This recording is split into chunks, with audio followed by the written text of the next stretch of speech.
Hello everyone, I welcome you all to Divya career. So students, आज के session में हम लोग डिस्कस करने वाले हैं Indian economy and Indian financial system module C के बहुत ही इंपॉर्टेंट एमसीक्यूज।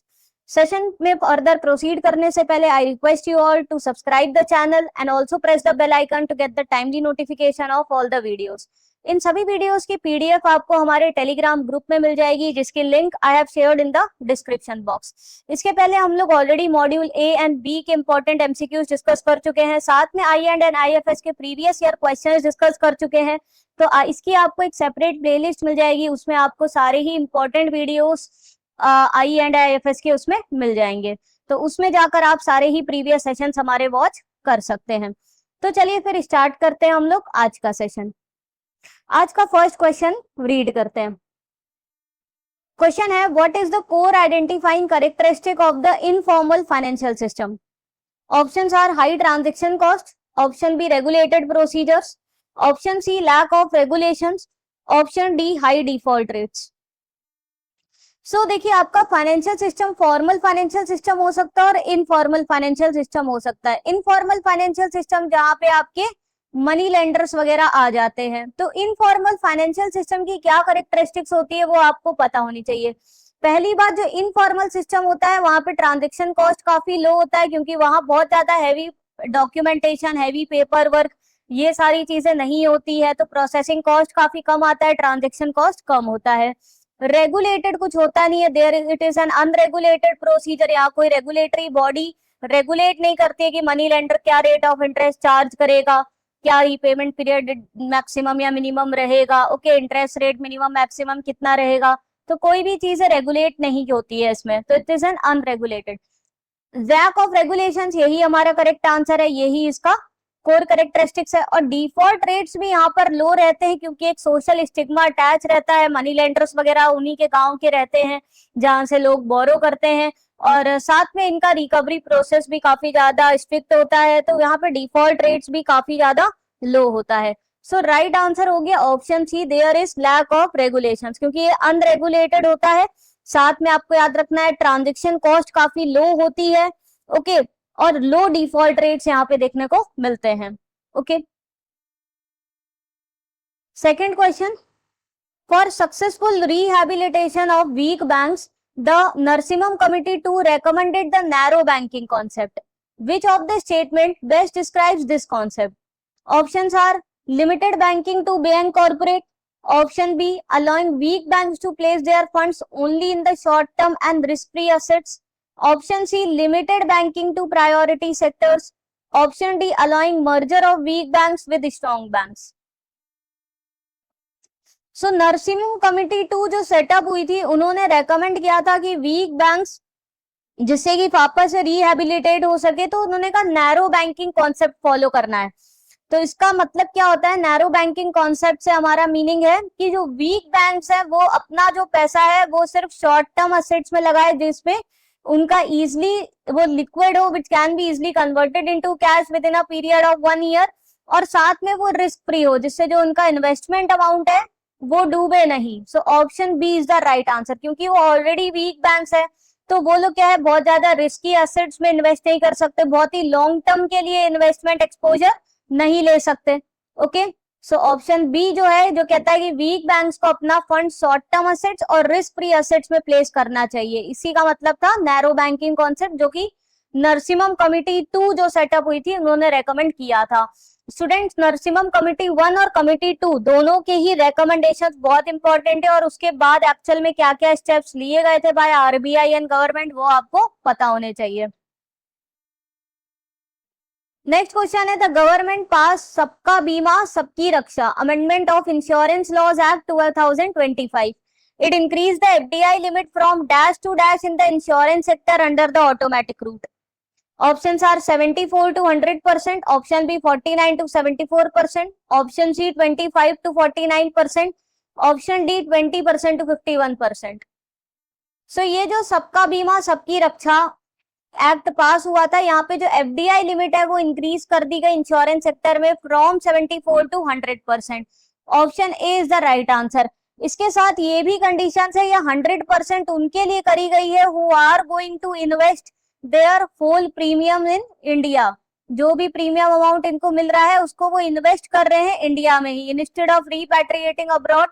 ओके, तो वहां पर 74 से 100% करी गई है। नेक्स्ट है Narasimham 2 committee recommended that the government should raise the prescribed minimum capital adequacy norms to dash। Options है 8%, 9%, 10%, 11%। सो देखिए जो कैपिटल एडुकेसी नॉर्म्स होते हैं tier 1 plus tier 2 capital divided by risk weighted capital. So जब नरसिम्हम कमिटी 1 बनी थी उसमें कहा था कि जो बैंक्स का CAR है वो 8% हो जाना चाहिए। फिर जब कमिटी 2 बनी थी उन्होंने कहा कि बैंक्स का CAR 8% से इंक्रीज होके अब कितना हो जाना चाहिए 9%। So option B 9% is the right answer. अब कितना है, अब बैंक्स का 11.5% है जो बैंक्स को मिनिमम मेंटेन करना है। ओके, जिसमें 9% तो उनका टीयर 1 हो जाता है, 7% टीयर 1 हो जाता है, 2% टीयर 2 हो जाता है, 2.5% एडिशनल रखना पड़ता है उनको कैपिटल कंजर्वेशन बफर के फॉर्म में। सो अब जो टोटल CAR बनता है करंट की बात करें दैट इज 11.5%। नरसिम्हम 2 ने क्योंकि अभी 2.5 कैपिटल कंजर्वेशन बफर के फॉर्म में भी है जो कि CET 1 में ही रखना पड़ता है, तो नरसिम्हम 2 ने रेकमेंड किया था 9%। इसके पहले जब 1 बनी थी उन्होंने कहा था 8% तक होना चाहिए एटलीस्ट, जिससे क्या है लॉस एब्जॉर्बिंग कैपेसिटी बैंक्स की बढ़ सके, कोई लॉसेस हो तो उसको इजिली एब्जॉर्ब कर सके। अगर उनके पास हैवी कैपिटल बेस रहेगा तभी वो क्या है लॉसेस को एब्जॉर्ब कर पाएंगी। ओके, नेक्स्ट क्वेश्चन इस टाइप का क्वेश्चन आपका one of the previous year में पूछा भी गया था। In the year 1969 the government nationalized 14 largest private banks, those which had a deposit of over dash. Options are 10 crore, 20 crore, 50 crore, 100 crore. So 1961 में फर्स्ट फेज ऑफ नेशनलाइजेशन हुआ था जहां प्राइवेट सेक्टर बैंक्स को नेशनलाइज किया गया था, मींस गवर्नमेंट ओन कंट्रोल्ड किया गया था। ओके, तो उनमें उन बैंक्स को किया गया था who has a deposit of over 50 crore. Option C is the right answer. इसके बाद जो सेकेंड फेज हुआ था 1980 में, वहां पर 6 और बैंक्स को नेशनलाइज किया गया था। ये वो वाले बैंक्स थे जिनका जो डिपॉजिट था that was more than 200 crore. Okay, so जो फर्स्ट फेज 1969 में 14 बैंक्स को नेशनलाइज किया गया था, उनका डिपॉजिट था मोर देन 50 करोड़। फिर 1980 में 6 अदर बैंक्स को किया गया था जिनका डिपॉजिट 200 करोड़ से ज्यादा का था। तो ये आपको याद होना चाहिए। साथ में अगर RBI की बात करें, RBI नेशनलाइज हुआ था हमारा 1 जनवरी 1949 में, और SBI हमारा नेशनलाइज हुआ एक तरीके से 1 जुलाई 1955 में। Okay students, next question, which of the statements is true regarding scheduled banks. Option A, scheduled banks paid up capital and raised funds must be at least 5 lakhs। Option B, scheduled banks are eligible to borrow from RBI at bank rate and obtain membership in clearing houses. Option C, scheduled banks shall meet certain reserve requirements like cash reserve ratio with RBI at the rates set by it।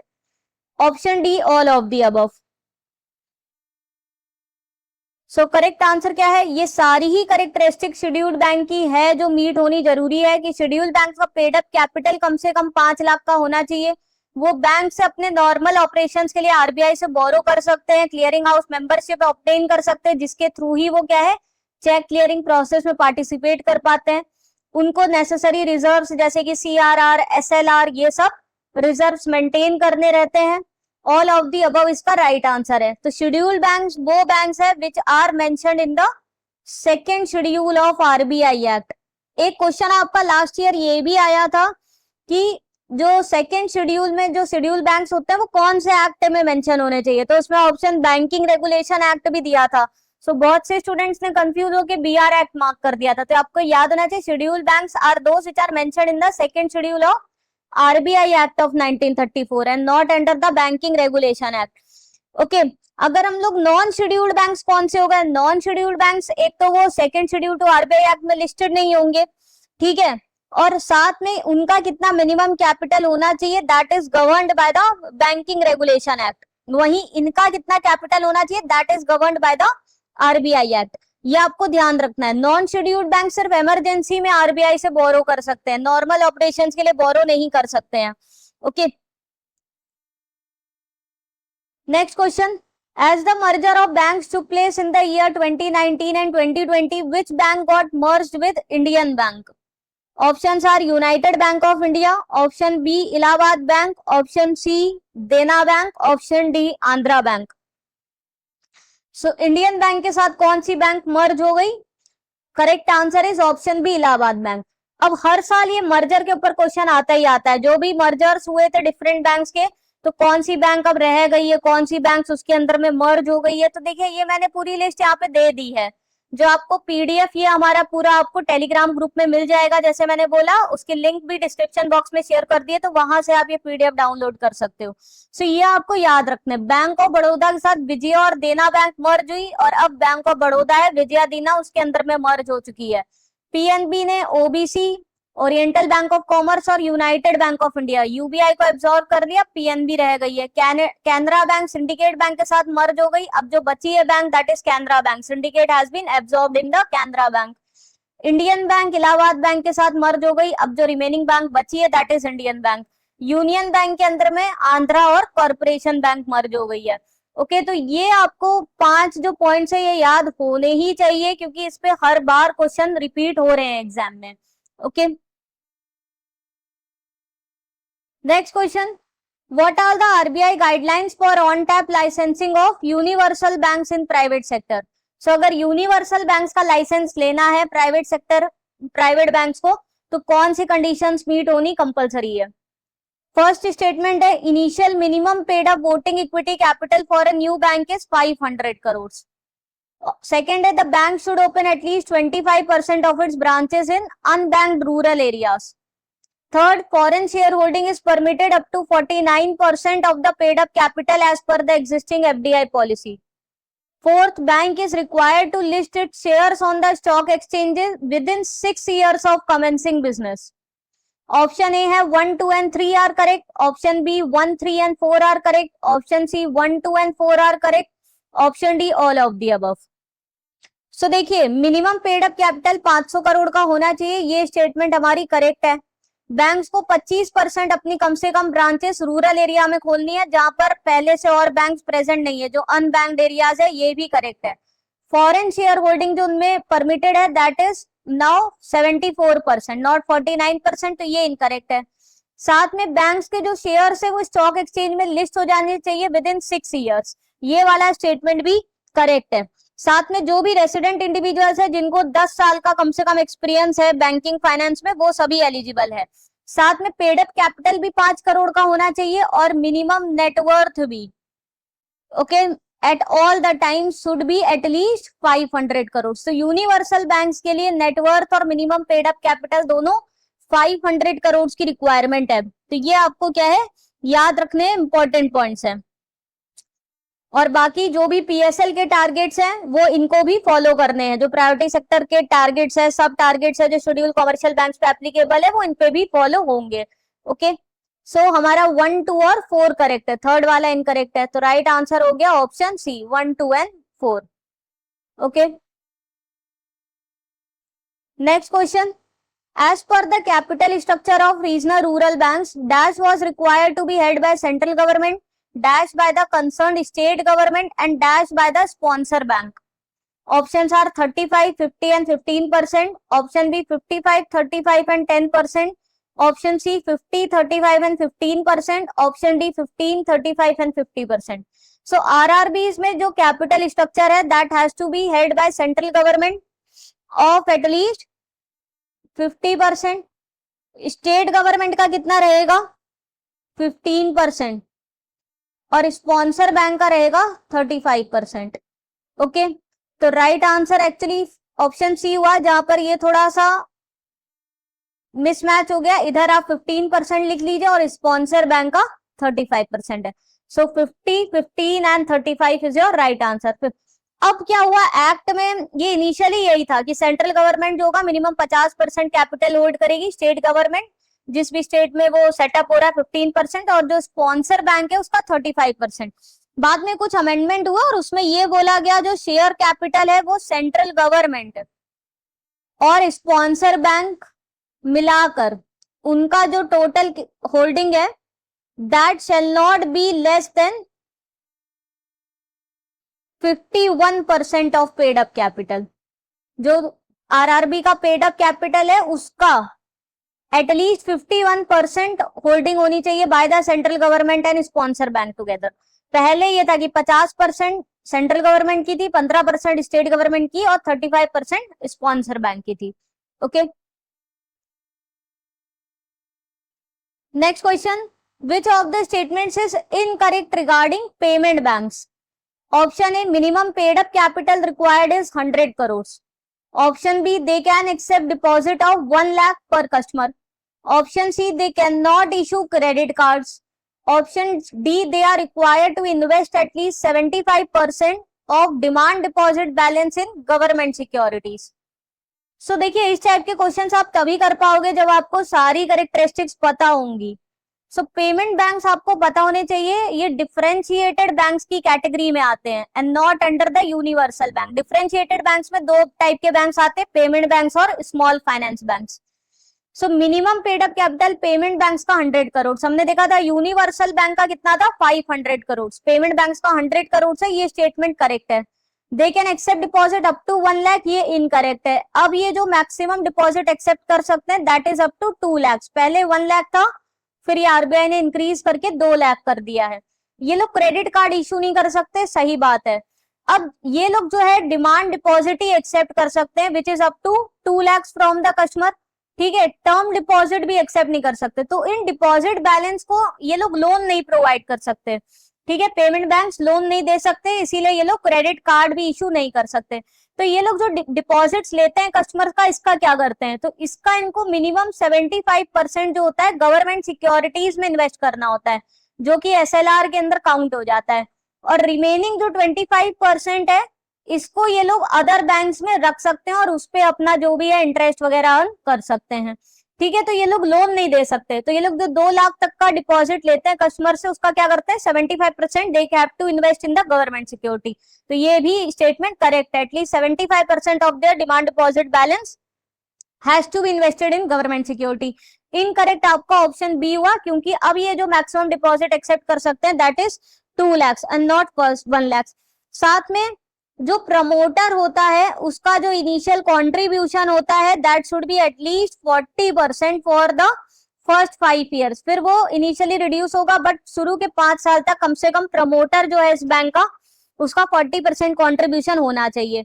बाकी आपको क्या है ये सारे statements पता होने चाहिए कि वो लोग लेंडिंग नहीं कर सकते, क्रेडिट कार्ड इशू नहीं कर सकते, टर्म डिपॉजिट एक्सेप्ट नहीं कर सकते, एनआरआई कस्टमर से भी डिपॉजिट एक्सेप्ट नहीं कर सकते, साथ में कोई भी सब्सिडरी सेटअप नहीं कर सकते जो कि नॉन बैंकिंग फाइनेंशियल एक्टिविटीज में इन्वॉल्व है।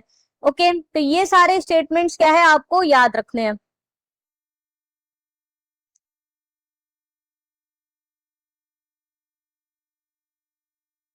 Next question, minimum paid up capital for setting up small finance banks is now dash.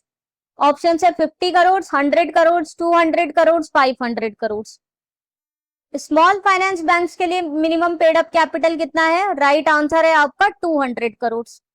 तो देखिए ये आपको याद रखना है, स्मॉल फाइनेंस बैंक्स का 200 करोड़ है, पेमेंट बैंक्स का 100 करोड़ है और यूनिवर्सल बैंक्स का 500 करोड़ है। इनमें क्वेश्चंस बार बार एग्जाम में पूछे जाते हैं। और जो अर्बन कोऑपरेटिव बैंक है जो कि स्मॉल फाइनेंस बैंक में ट्रांजिशन हो रहे हैं, वो लोग शुरू के कुछ 5 साल तक कुछ साल तक वो 100 करोड़ रख सकते हैं और फिर धीरे धीरे उनको भी 200 करोड़ अपना मिनिमम पेड अप कैपिटल करना है। Next question, which statement is incorrect regarding the difference between cooperative banks and commercial banks. Option A, cooperative banks issue the shares of limited liability while commercial banks issue shares of unlimited liability. Option B, in cooperative bank, one shareholder has only one vote irrespective of number of shares he may hold. In commercial bank, voting right is decided by the number of shares जो भी shareholders के पास है. Option C, cooperative banking in India is federal in structure, while commercial banks do not have such federal structure. Option D, both are regulated by central banks, but cooperative banks are also governed by Cooperative Society Act. So कौन सा इनमें से एक statement incorrect है? Right answer है option A. Cooperative banks में जो share holders है एक तरीके से वो अनलिमिटेड लाइबिलिटी होती है उनमें। कमर्शियल बैंक्स में जो शेयर होल्डर्स होते हैं उनकी लिमिटेड लाइबिलिटी होती है up to the value of shares they held. ठीक है, कोऑपरेटिव बैंक्स के में जो मेंबर्स जो एक्चुअली जो ओनर होते हैं वो शेयर होल्डर्स ही होते हैं एक तरीके से, जो कि मेंबर्स होते हैं। आप एक तरीके से कह सकते हो they are owned by the members, जो कि कस्टमर्स भी होते हैं उसके, ओनर्स भी होते हैं, तो इसलिए उनकी लाइबिलिटी अनलिमिटेड होती है। ठीक है, साथ में एक शेयर होल्डर के पास एक ही वोट होता है, चाहे जितने भी शेयर्स वो होल्ड करे उससे मतलब नहीं है।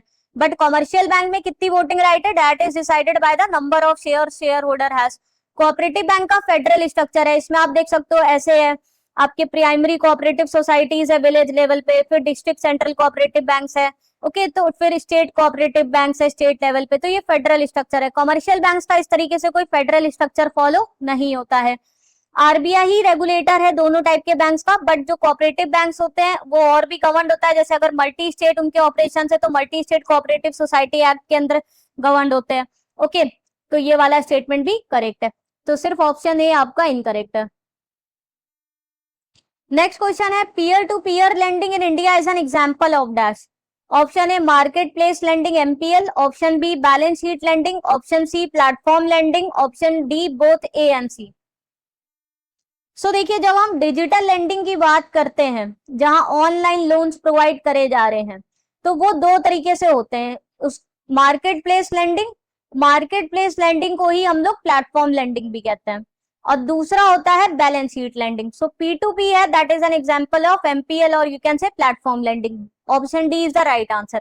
अब दोनों में फर्क क्या होता है? जो मार्केट प्लेस लेंडिंग होते हैं वहां पर ये जैसे P2P, इनका काम क्या है, जो एक्चुअल में फाइनेंशियल इंस्टीट्यूशंस है, जो लेंडर्स हैं और जिनको की एक्चुअल में लोन की रिक्वायरमेंट है, जो बोरोवर्स है, उनको ये मैच करवाते हैं। ओके, कि वो लोग देख सके कि कहाँ पर अच्छा rate of interest, come rate of interest पे इजी लोन्स मिल रहा है, तो उनको ये मैचिंग करवाते हैं। ओके, उनको हेल्प करते हैं एक तरीके से कि उनको सूटेबल लेंडर मिल सके, okay, for meeting there credit requirements. ये कोई भी लोन को अपने बैलेंस शीट पे नहीं कैरी कर सकते, किसी भी तरीके का रिस्क असेट्स को अपने बुक में शो नहीं करते। वहीं जो बैलेंस शीट लेंडिंग हो गई, जो कि बैंक्स कर रही है, वो एक तरीके से बैलेंस शीट लेंडिंग हो गई। अगर हमारी bank for example SBI YONO के थ्रू पीएपीएल लोन बांट रही है, personal pre approved personal loan, तो वो उसको अपने बैलेंस शीट में तो उसका वो रिस्की एसेट शो हो ही रहा है ना। सो बैलेंस शीट लेंडिंग हो गई जहां पे जो लेंडर है वो क्रेडिट रिस्क को अपनी बैलेंस शीट में रिफ्लेक्ट होता है, और उसके लिए उसके पास सफिशिएंट कैपिटल होना चाहिए उतना एब्जॉर्ब करने के लिए। So P2P is an example of marketplace or platform lending. Next question, a shareholder cannot exercise his vote on poll in excess of dash of the total voting rights of all the shareholders of the banking company, while RBI may increase the ceiling to dash. Options are 10% and 50%, 25% and 51%, 10% and 26%, 15% and 25%. सो जो share holder होता है he can not exercise the vote in excess of, right answer is 20% of the total voting rights, but RBI उसको phased manner में increase कर सकती है up to 26%। Option C is the right answer. Okay, next question, effective from 1 April 2026। अब ये देखिए latest आपके changes हुए हैं। RBI introduced new dividend guidelines for the commercial banks, small finance banks and payment banks, capping maximum dividend payout at dash of the profit after tax. Options है 40%, 50%, 60%, 75%. सो जो old rules थे उसके हिसाब से जो maximum dividend pay out banks जो कर सकती थी that was up to 40% of their PAT. ये अब कितना हो गया है, न्यू रूल्स आए हैं जिसमें बहुत सारी चीजें चेंजेस हुई हैं। तो इसमें एक तो maximum dividend pay out cap हो गया up to 75% of PAT. So option D right answer है, ये चीज याद रखनी है। और यहाँ पर अब जो है 10 तरीके की बकेट्स इन्होंने डिफाइन करी है। आप पूरा सर्कुलर पढ़ोगे तो आपको पता चलेगा based on CET1 common equity tier 1 के हिसाब से 10 बकेट्स करिए। अगर बैंक का मतलब जितना ज्यादा CET1 है उतना ज्यादा वो क्या है, डिविडेंड दे सकती है, which is based on actual में एडजस्टेड पैट के ऊपर डिफाइंड है कि कितना परसेंटेज वो डिविडेंड दे सकती है। बट जो मैक्सिमम सीलिंग है that should not cross 75% of PAT. Adjusted PAT क्या होता है? Adjusted PAT is equal to profit after tax minus 50% of their net NPS. So profit after tax जो बैंक का है और जो नेट एनपीए है उसका 50% माइनस करेंगे तो एडजस्टेड पैट आएगा। सो जिस भी बकेट में वो लाई करती है, डिफरेंट बकेट्स 10 बकेट फॉर्म करिए, तो जितना ज्यादा CET1 है उसी के हिसाब से उतना ज्यादा एडजस्टेड पैट है, जितना वो परसेंटेज एज अ डिविडेंड दे सकती है। बट जो मैक्सिमम सीलिंग है that is it should not exceed 75% of their PAT. Okay, next है every banking company shall within dash after the close of each calendar year must submit a return to RBI of all the accounts which have not been operated upon for 10 years. Options are 7 days, 30 days, 60 days, 90 days. So right answer है आपका 30 days. ये किस में define है? आपका section 26 of banking regulation act में है। देखिए, जो भी बैंक्स के इन ऑपरेटिव अकाउंट्स है जिनमें 2 साल तक कोई भी कस्टमर इंड्यूस ट्रांजेक्शन्स नहीं हुए हैं, या फिर जो अनक्लेम्ड डिपॉजिट्स हैं, ओके, तो जो भी इनऑपरेटिव अकाउंट्स है या अनक्लेम्ड डिपॉजिट्स है for the period of 10 years हो गया, इनऑपरेटिव ही है या डिपॉजिट्स थे, टर्म डिपॉजिट कोई क्लेम करने नहीं आया, अनक्लेम्ड है, 10 साल हो गए, तो उनको क्या करना है? डेफ अकाउंट जो कि डिपॉजिटर एजुकेशन अवेयरनेस फंड है, बैंक्स को इस फंड में वो फंड को ट्रांसफर करना है जो कि आरबीआई के पास मेंटेन होता है। ये कितने दिन में ट्रांसफर हो जाना चाहिए? With in 3 months from the expiration of this 10 years. 10 साल के एक्सपायर होने के बाद अगले 3 महीनों में ये जो इनऑपरेटिव अकाउंट में जो भी पैसा पड़ा है, अनक्लेम डिपॉजिट में जो भी बैंक्स के पास फंड पड़ा है, उनको ये डेफ फंड में ट्रांसफर कर देना है। साथ में इसकी रिपोर्टिंग जो आरबीआई को करनी है that has to be done within 30 days from the close of the calendar year. Calendar year आपका 1 जनवरी से 31 दिसंबर होता है। सो अगले 30 दिन तक, मतलब 30 जनवरी तक में इसकी रिपोर्टिंग आरबीआई को हो जानी चाहिए। Okay, of all the account जो कि ऑपरेट नहीं हुए हैं फॉर 10 ईयर्स। ओके, नेक्स्ट है section 5 of NaBFID act. NaBFID क्या है? नेशनल बैंक है for financing infrastructure and development. So section 5 of NaBFID act states that authorise share capital of the institution shall be. ये question आपका one of the previous year में पूछा जा चुका है। ऑप्शन है 100 करोड़, 500 करोड़, 1000 करोड़, 1 लाख करोड़। सो ऑथराइज शेयर कैपिटल मतलब होता है मैक्सिमम कैपिटल जो कि बैंक रेज कर सकती है by the issuance of shares in the market. So maximum capital NaBFID कितना हो सकती है? राइट आंसर है 1 लाख करोड़। ओके, तो ये 1 लाख करोड़ या जिसको आप 100,000 करोड़ बोल सकते हैं। So 1 lakh crore is the authorise share capital of NaBFID which is divided into 10,000 shares of ₹10 each. So face value होगी 10 रुपए की और टोटल 10,000 शेयर ये इशू कर सकती है। सो मैक्सिमम जो इसका ऑथराइज शेयर कैपिटल है, मैक्सिमम कैपिटल जो ये रेज कर सकती है through the issuance of shares is 1 lakh crore. Next है micro finance loan is defined as a collateral free loan given to household having annual household income up to dash. Options है 1 लाख, 3 लाख, 5 लाख, 10 लाख।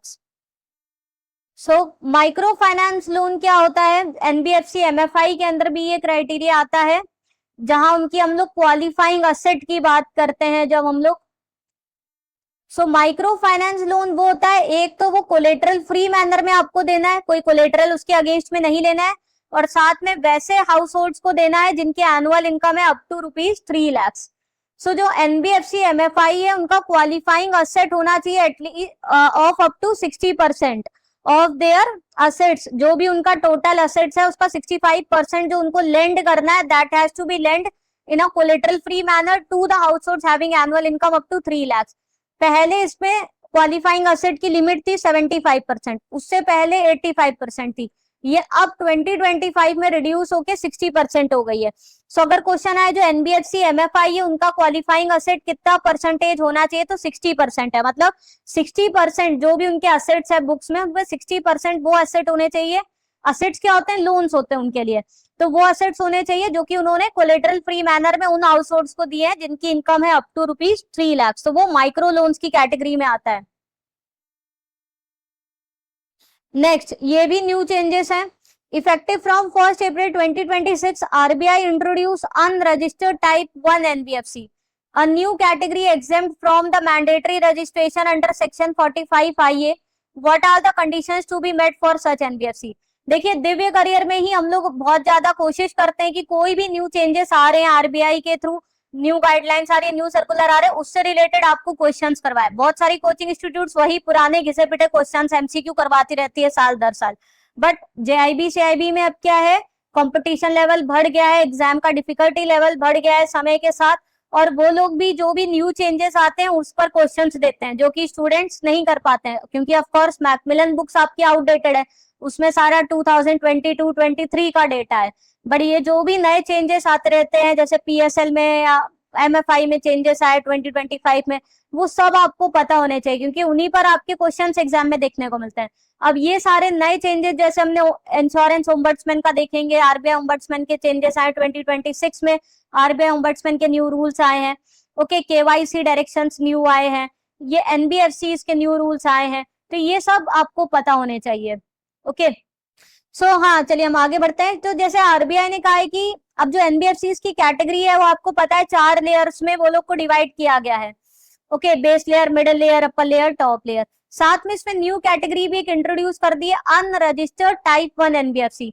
तो वैसे NBFC जिनको की सर्टिफिकेट ऑफ रजिस्ट्रेशन आरबीआई से लेने की जरूरत नहीं है, तो उनके लिए उनको कौन सी कंडीशंस मीट होनी जरूरी है? राइट आंसर है ऑप्शन डी। एक तो उनका असेट साइज है वो 1000 करोड़ से कम होना चाहिए, साथ में ऐसे लोग वो पब्लिक फंड्स एक्सेप्ट नहीं कर सकते and they shall have no customer interface, तो वो लोग अनरजिस्टर्ड टाइप 1 एनबीएफसी की कैटेगरी में आ सकते हैं। ओके, और जो ऑलरेडी रजिस्टर्ड है और ये सारी चीजों को फॉलो करते हैं, वो आरबीआई का जो प्रवाह पोर्टल है वहां पे जाकर एप्लीकेशन दे सकते हैं फॉर गेटिंग अनरजिस्टर्ड। ओके, और भी इसमें चेंजेस आए हैं, जैसे जो अपर लेयर एनबीएफसी थी उसमें था कि पहले टॉप 10 एनबीएफसी अपर लेयर में आ जाएंगी, अब इसमें क्राइटेरिया चेंज कर दिया। अब इसमें कहा है जो एनबीएफसी जिनका असेट साइज 1 लाख करोड़ या उससे ज्यादा है वो ऑटोमेटिक आपकी अपर लेयर एनबीएफसी की कैटेगरी में आ जाएगी, तो ये भी इसमें चेंज हुआ है।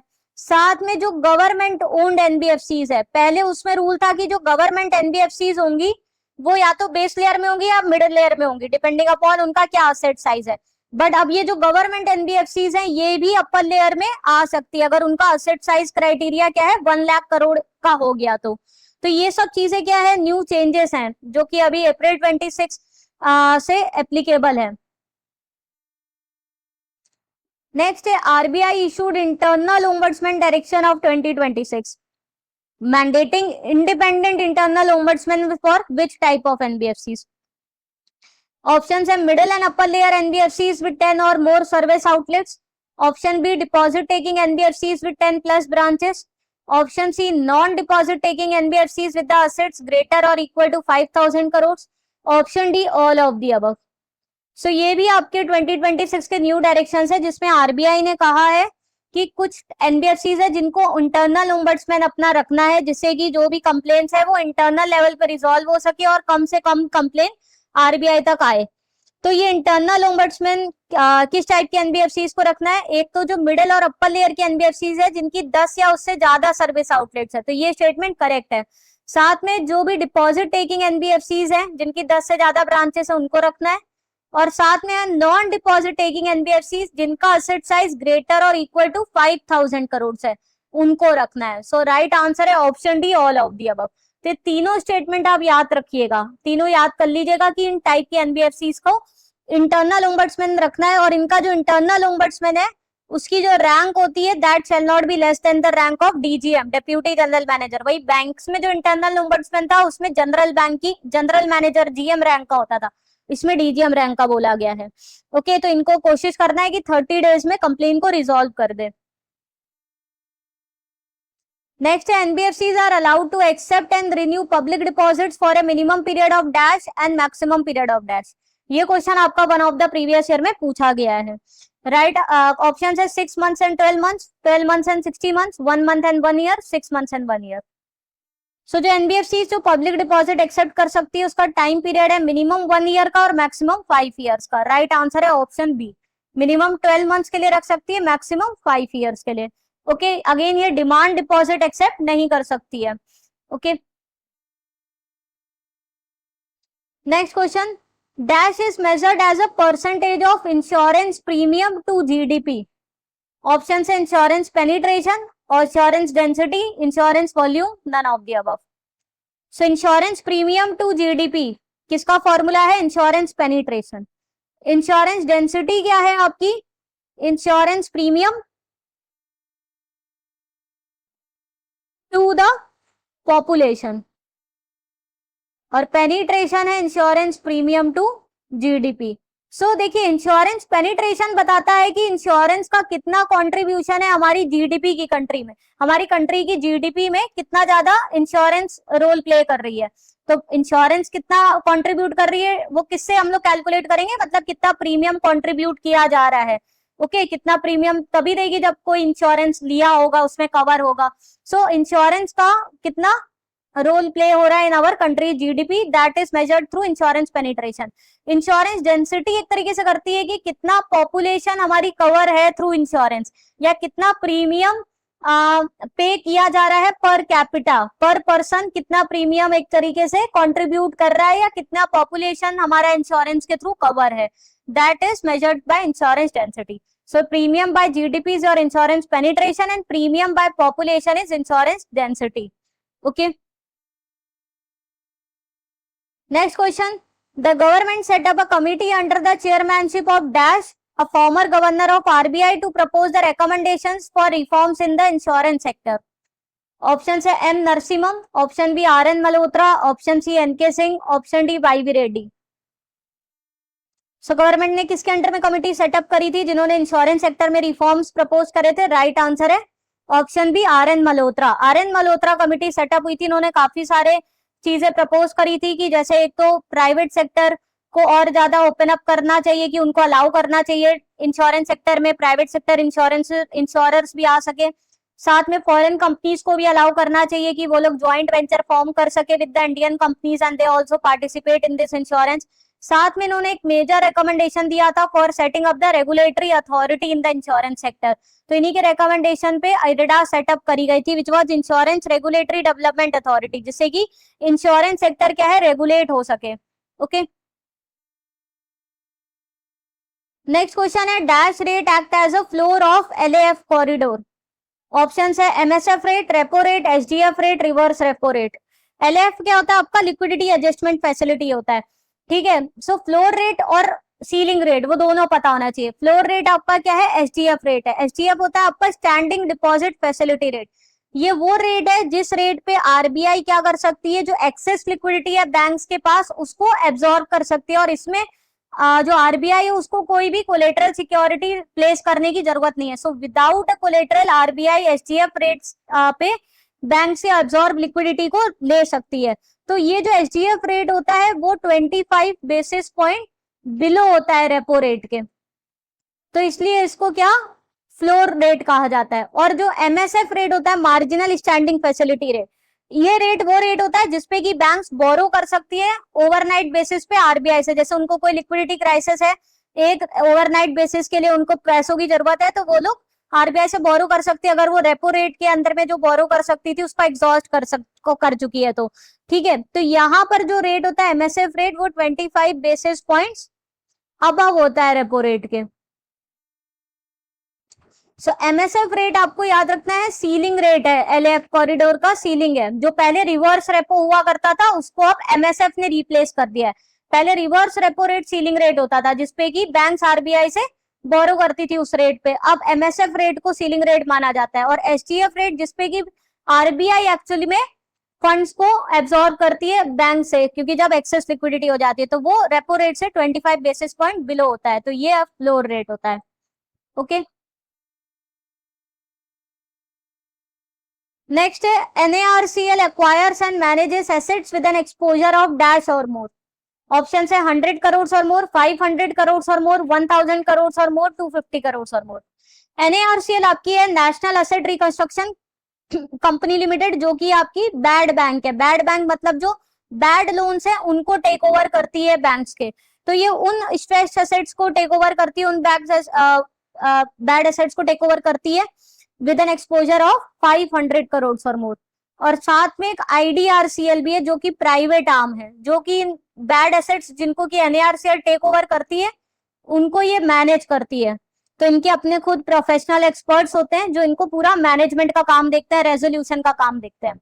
ओके सो स्टूडेंट्स, इसके साथ हमारा आज का ये सेशन खत्म होता है, जहां पर हमने बहुत कोशिश करी जो भी रीसेंट चेंजेस आए हैं उनको इनकॉर्पोरेट करें आज के सेशन में। आपको पसंद आया हो जरूर से लाइक करके चैनल को सब्सक्राइब कर दीजिएगा, बेल आइकन प्रेस कर दीजिए to get the timely notifications. और साथ में वीडियो की PDF के लिए हमारा टेलीग्राम ग्रुप ज्वाइन कर लीजिए। I have shared the link in the description box. See you in the next session. Thank you.